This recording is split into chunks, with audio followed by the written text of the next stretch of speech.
კლეპტომანის პორტრეტი. ეს ნამუშევარი 10-დან ერთ-ერთია, რომელიც თეოდორ ჟერიკომ 1822 წელს ფსიქიატრ ეტიენ ჟან ჟორჟესთვის შექმნა.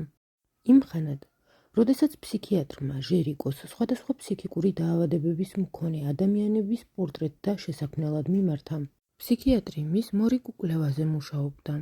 იმ პერიოდში, როდესაც ფსიქიკური ჯანმრთელობის პრობლემების მქონე ადამიანები საზოგადოებისგან გარიყულნი იყვნენ, ფსიქიატრი ეტიენ ჟან ჟორჟე ამტკიცებდა, რომ ამ ადამიანებს გვერდში დგომა და დახმარება ესაჭიროებოდათ. პორტრეტთა სერიაში მონომანია ჟერიკო აკვიატებული იდეების მქონე პაციენტებს გვაჩვენებს. მათგან ერთ-ერთი კლეპტომანის პორტრეტია.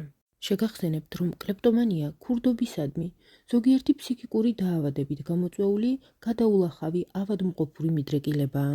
ყურადღებით დააკვირდით მამაკაცის სახეს, დაბლა დაშვებულ მხრებს. იქმნება განცდა, თითქოს ამ მამაკაცს ყველაფრის მიმართ ინტერესი აქვს დაკარგული. თითქოს არც ის აღელვებს, როგორ წარმოჩნდება ჟერიკოს მიერ შექმნილ პორტრეტში და არც ის, თუ რას იფიქრებს მასზე საზოგადოება მას შემდეგ, რაც ამ სურათს იხილავს. რთული სათქმელია მამაკაცი ამ მდგომარეობამდე ფსიქიკურმა დაავადებამ მიიყვანა თუ მკურნალობის სხვადასხვა მეთოდმა, რომელიც იმხანად ჰუმანურობით ნამდვილად არ გამოირჩეოდა.